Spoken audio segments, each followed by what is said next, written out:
Akhilesh Yadav ji last time पे कन्नौज से जो है पर्चा भरते हैं। उससे पहले चर्चा होती थी कि तेज प्रताप यादव वहाँ से चुनाव लड़ेंगे।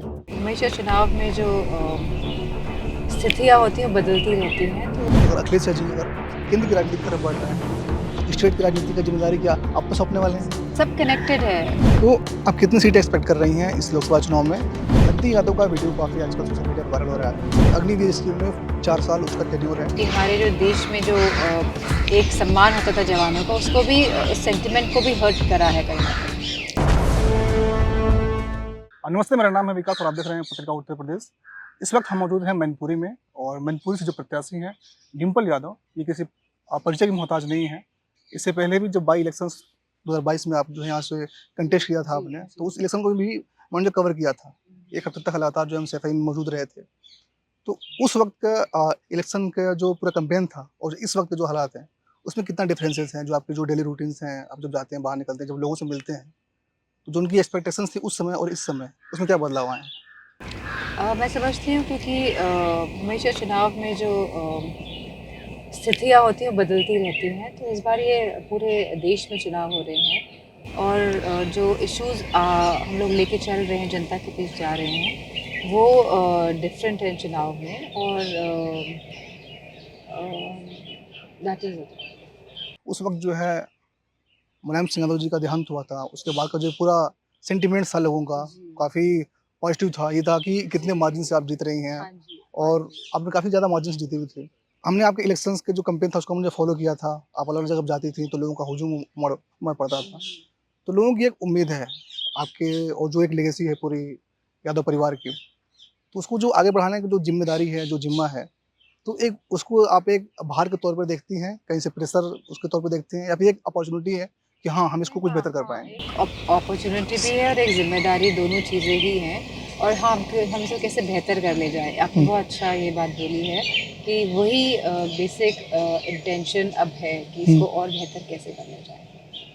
अखिलेश यादव जी लास्ट टाइम पे कन्नौज से जो है पर्चा भरते हैं। उससे पहले चर्चा होती थी कि तेज प्रताप यादव वहाँ से चुनाव लड़ेंगे। तो क्या जो लेगेसी की जो सीटें हैं, जो कन्नौज की सीट थी, क्या बिना अखिलेश यादव के वहाँ से लड़े जीतना वहाँ संभव नहीं था? ऐसी जो विपक्ष कह रहा वही है। वहाँ पे कार्यकर्ता और क्योंकि अखिलेश जी खुद सबसे पहला चुनाव कन्नौज से लड़े हैं और उनके लिए वो सीट बहुत प्रिय रही है। और जब गवर्नमेंट आई थी एंड उन्होंने वो सीट छोड़ी थी क्योंकि ही वॉज एन जी। एमपी उस टाइम 2012 में। तो मैं समझती हूँ उसके बाद मैक्सिमम उन्होंने कोशिश करी कि डेवलपमेंट वर्क, हॉस्पिटल्स और ज़्यादातर जो काम पूरे प्रदेश में शुरू करे गए, कहीं न कहीं कन्नौज में भी काफ़ी सारे काम और काफ़ी सारी नई परियोजनाएँ चलाई गई। हुँ। तो लोग एक तरह से कनेक्टेड हैं और जो वहाँ के हमारे पार्टी के वर्कर्स हैं और जो पदाधिकारी हैं, वो सब एक तरह का अलग तरह का कनेक्शन महसूस कर रहे थे एंड उन्हीं के दबाव में आके ही हुँ। मैं समझती हूँ कि चुनाव में उतरे। तो फिर अगर वो लोकसभा का चुनाव जीत जाते हैं, तो विधानसभा में जो एक डिबेट होती है, Yogi ji versus CM versus Akhilesh Yadav, क्या वो देखने को मिलेगी या फिर से यहाँ से कोई दूसरा कंटेस्ट करेगा? मैं समझती हूँ कि खाली 3 साल बचेंगे फिर उत्तर प्रदेश के चुनाव के लिए। राइट। और जब 7 सालों में कोई बड़ी परियोजना या सरकार नहीं ला पाई है और एग्जीक्यूट नहीं कर पाई है चीज़ों को, तो मुझे लगता नहीं है कि आने वाले, आप समझिए खाली 2 ही साल बचे क्योंकि हुँ। आखिरी साल में तो आप ज़्यादा कुछ चेंजेस कर नहीं सकते हैं। तो मुझे नहीं लगता है कि जब 7 साल में ये सरकार बहुत ही आशाजनक नतीजे ला पाई है, तो ये बचे हुए 2 साल में भी कुछ ख़ास कर पाएगी और लोगों के जीवन स्तर में सुधार कर पाएगी।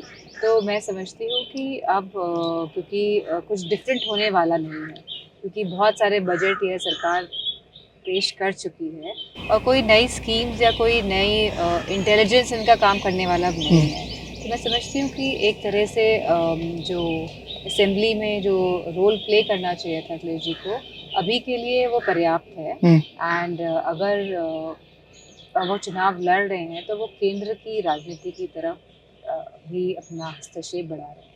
अगर अखिलेश जी अगर जी। केंद्र की राजनीति की तरफ बढ़ रहे हैं, तो स्टेट की राजनीति का ज़िम्मेदारी क्या आप पे सौंपने वाले हैं? सब कनेक्टेड है, मतलब आप समझिए स्टेट, जब स्टेट है तभी सेंटर है एंड जब सेंटर है तभी स्टेट है, तो मतलब इट इज़ ऑल कनेक्टेड। तो कहीं की कोई राजनीति छोड़ने वाला मैं रहने नहीं वाला है। गाजीपुर का हूँ अच्छा, और उधर जो भाषा बोली जाती है वो मतलब भोजपुरी बोली जाती है। भोजपुरी, हाँ जी, हम गाने भी बहुत सुनते हैं भोजपुरी। तो सुनते ही गाना भोजपुरी का। तो आप कितनी सीटें एक्सपेक्ट कर रही हैं इस लोकसभा चुनाव में? आई थिंक अगर 40 टू 45 अगर आ जाए तो नथिंग लाइक। जो क्योंकि विपक्ष बन है वो रहा है। कहता है कि ये सपा की सीटें नहीं हैं, ये परिवार की सीटें हैं। जो अगर हम पिछले 2 चुनाव का बात करें तो। हाँ जी, ये बहुत बार ये प्रश्न पूछा गया है और मैंने बार-बार यही इसका जवाब दिया है कि क्योंकि यह लोकतंत्र का माध्यम है और सभी कैंडिडेट्स जो होते हैं वो जनता के बीच जाते हैं और जनता ही अपने रिप्रेजेंटेटिव का चुनाव करती है। तो कहीं न कहीं ये बात कहना कि ये परिवार के हैं, ठीक है, लेकिन आप जनता के बीच जा रहे हैं, कोई परिवार के लोग तो वोट नहीं कर रहे हैं। राइट। तो जनता चुनेगी कि कौन उनका रिप्रेजेंटेटिव होगा और एक डेमोक्रेटिक प्रोसीजर है। तो यू कैन नॉट आप क्वेश्चन नहीं कर सकते एक लोकतांत्रिक प्रोसीजर के ऊपर, मेरा ये मानना है। और इसी के साथ मैं ये भी कहना चाहूँगी कि जो हमारे परिवार की बात करते हैं, तो वो देखें कि उनके पार्टी में कितना परिवार कूट-कूट के भरा हुआ है, परिवारवाद। और उसके साथ जो ये गठबंधन करते हैं विभिन्न प्रदेशों में, उसमें भी कहीं न कहीं परिवारवाद है। चाहे आप कश्मीर से साउथ तक चले जाइए, तो मैं कहती हूँ कि ये लोग भी खाली परिवार वाली पार्टियों के साथ ही गठबंधन करते हैं। एक तो हो गया परिवार की सीटें और एक हो गया कि एक सेफ सीट। यानी परिवार के लोग जहाँ से चुनाव लड़ रहे हैं, उन्होंने सेफ सीट को चुना है। लाइक मैनपुरी हो गया, कन्नौज हो गया, बदायूं हो गया, आजमगढ़ भी सीट हो गया, जहाँ पे Badaun is not a safe seat और मैं समझती हूँ मैनपुरी का भी अगर आप पूरा देखेंगे कैलकुलेशन तो सेफ सीट वो इसलिए है क्योंकि मैं समझती हूँ यहाँ पे बहुत ही जो काम हुए हैं और जो पिछले 20-25 साल में जो चेंज देखा है लोगों ने और जिस तरह का कनेक्शन बिल्ड किया है नेताजी ने या अखिलेश यादव जी ने या फिर अब हमारे द्वारा जो हो रहा है, तो बेसिकली कनेक्शन बिल्डिंग का ही काम है। Politics is all about how you are connected to the people.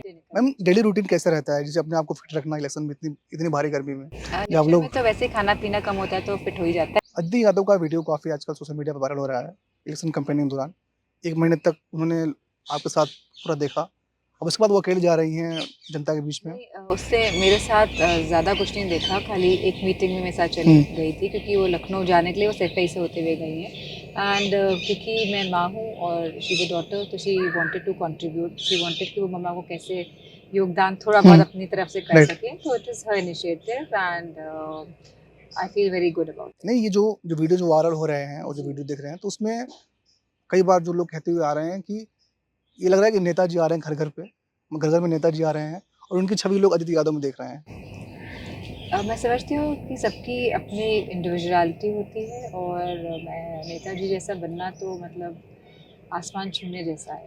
तो क्या ये हम ये कह सकते हैं कि पॉलिटिक्स में जो नेक्स्ट जनरेशन है उसकी एंट्री की जो जो एक होता है ना कि स्क्रिप्ट वो लिखी जा रही है अभी से मतलब इसी चुनाव से। नहीं, नहीं, ये तो गलत होगा कहना कि स्क्रिप्ट लिखी जा रही है और मैं जैसे कि मैंने कहा कि बेटी है और हम सब समझते हैं क्योंकि हम सब परिवार वाले हैं कि अगर कभी भी माँ किसी भी तरह अगर बेटी अपनी मदर के लिए यूज़फुल होना चाहती है या एक मदर अपनी डॉटर के लिए या अपने सन के लिए यूज़फुल होना चाहती है तो ये हम उस रिलेशन को मेंटेन करके उस भाव से she has come here and इसके आगे मतलब सोचना भी मैं समझती हूँ कि सही नहीं होगा। मैम अभी एक इलेक्शंस में काफ़ी ज़्यादा पॉपुलर हो रहा है कि fake video deep fake video AI का इस्तेमाल करके लोग अलग अलग तरीके से बना रहे हैं।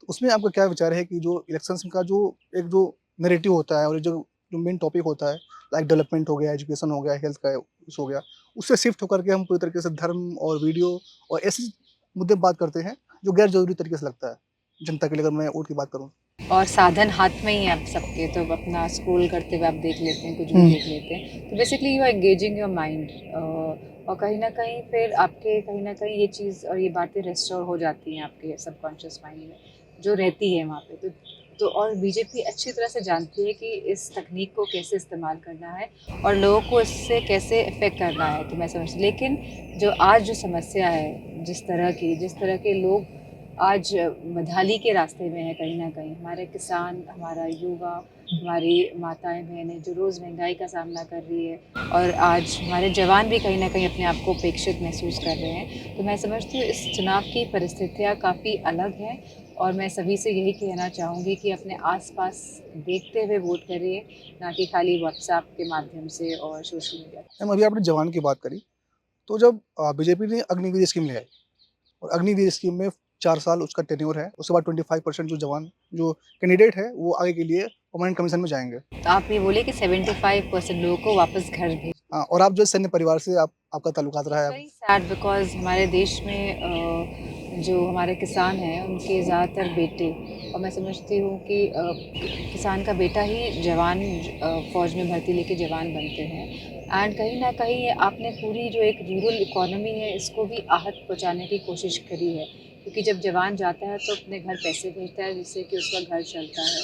तो कहीं न कहीं जो एक तरह की स्टेबिलिटी थी रूरल एरियाज़ में, वो भी इस स्कीम के कारण, जो ये अग्निवीर जैसी योजना के कारण इफ़ेक्ट हुई है। और इसी के साथ जो सम्मान जो जवानों का होता था, मैं समझती हूँ अब वो सम्मान उन्हें नहीं मिल पाएगा। और यह देश हित, और कहीं न कहीं यह जो पूरी योजना है इसने देश मतलब कि हमारे जो देश में जो एक सम्मान होता था जवानों का, उसको भी उस सेंटिमेंट को भी हर्ट करा है कहीं न कहीं। सबसे बड़ी जो दिक्कतें आ रही है ग्रामीण क्षेत्रों में, जैसे आपने कहा कि बहुत सारे लोग जो जवान हैं वो गाँव से ही आते हैं, बिलॉन्ग करते हैं किसान परिवार से, कि उनकी शादी को लेकर बहुत दिक्कतें आ रही है। लोगों को लगता है कि 4 साल तक उनकी जो है नौकरी फिक्स नहीं है। इसलिए तो शादी नहीं करेंगे, हाँ, हाँ। बहुत दिक्कतें हैं लाइक, और कोई मतलब क्योंकि मैंने ये खुद सुना कि अब शादी ही नहीं हो पाएगी जो जवान जाएगा, क्योंकि सब जानते हैं 4 साल बाद वापस आके फिर क्या करेंगे। तो बहुत ही ज़्यादा इंस्टेबिलिटी का जो माहौल है, और युवाओं की स्पेशली लाइफ में जो इंस्टेबिलिटी आई है, तो ये कहीं न कहीं मैं समझती हूँ सरकार की विफलता ही है। और आपकी जो है समाजवादी पार्टी 40 से 42 सीट ले आती है, जैसे आपने बोला, जो आपकी एक्सपेक्टेशंस हैं। तो आपके 5 पॉइंट में अगर आप आपने एजेंडे को गिनाएँगे कि आपके लिए 5 प्रमुख मुद्दे क्या रहेंगे? और आपकी 40 से 42 सीट आती है या फिर आपका कोई बिगर कंट्रीब्यूशन होता है गवर्नमेंट बनाने में सेंटर में तो? मैं समझती हूँ एक तो जो महिला पेंशन योजना का जो ज़िक्र किया गया है कि 1 लाख महिलाओं को पेंशन देना, तो ये प्राइम रहेगा। एंड आशा बहुओं की जो जो ये जो उनको जो वेजेस मिलती है, रेम्युनरेशन जो उनकी जो तनख्वाह है, इसको डबल करना इनकी, हुँ। ये भी एक बहुत बड़ा मुद्दा रहेगा। इसी के साथ हमारा ये भी रहेगा कि हम एमएसपी दे पाएँ अपने किसान भाइयों को, और जितने ज़्यादा से ज़्यादा रोज़गार उत्पन्न कर पाएँ, और ये अग्निवीर जैसी योजनाओं को पूरी तरह से निरस्त करना।